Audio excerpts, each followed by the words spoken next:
એવો શુભ ભાવ હોય છે એ ભૂમિકાને યોગ્ય એ શુભના અસંખ્ય પ્રકાર છે. એ પ્રકારનો શુભ હોય ત્યારે એનું લક્ષ ન્યા જાય છે. દયાના પ્રકારનો શુભ લક્ષ હોય તો પરિણામમાં એવું વિકૃત થાય છે. એ અસંખ્ય પ્રકારના સહજ શુભ ભાવ હોય છે. સમજાણું કાંઈ? એનો એ કરતા નથી.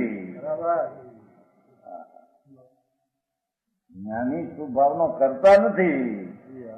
જેમ કેવળ જ્ઞાની લોકાલોકના કરતા નથી, પણ લોકાલોક છે ખરા. એમ સંકેતી શુભ ભાવનો કરતા નથી, પણ શુભ ભાવ છે ખરો. જેમ લોકાલોક છે એમ શુભ છે. ફળ તરીકે છે. समझाणु कांई?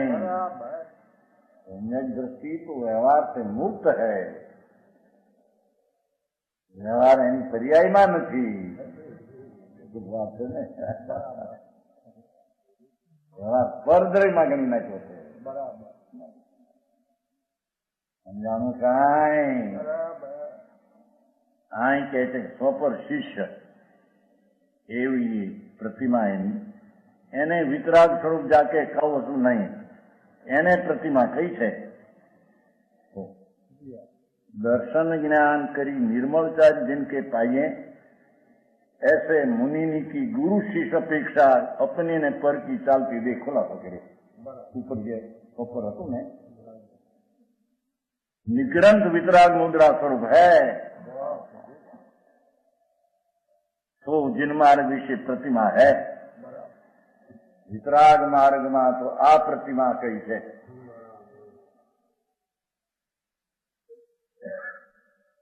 સાચી, સત્ય, ઉચ્ચારિત તરીકે નિક્ષેપ હોના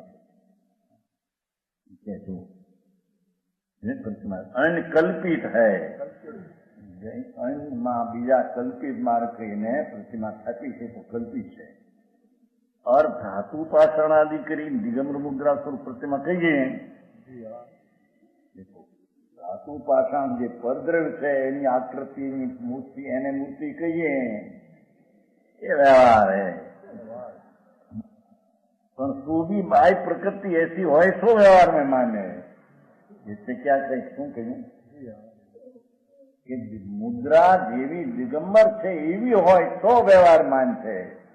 એને કઈ વસ્ત્રને લગાડી દે, ટીલા ટપકા કરી દે, ના શું કે સમજાય, બાજુબંધ ને દાગીના, એ તો વ્યવહાર નથી. વ્યવહાર બી નહીં. સમજાય છે કાંઈ? છે એમાં धातु पाषाण आदि की दिगंबर मुद्रा स्वरूप प्रतिमा कहीं तो व्यवहार है. ओ लोकालोक है, केवल ज्ञान जानते हैं अपनी पर्याय को, पर को जानते ऐसा कहता असद बोध व्यवहार में. एम ज्ञानी ने राग है एम कहना वो भी असद बोध व्यवहार में. ज्ञानी को राग है. ज्ञानी को तो अपना न प्रकार ज्ञान अपने कारण से उत्पन्न हुआ है. ये है धातु पाषाण आदि दिगंबर मुद्रा तो प्रतिमा कहिए तो व्यवहार तो भी बाय प्रकृति ऐसी हो सो व्यवहार में माने. समझे છે કાંઈ?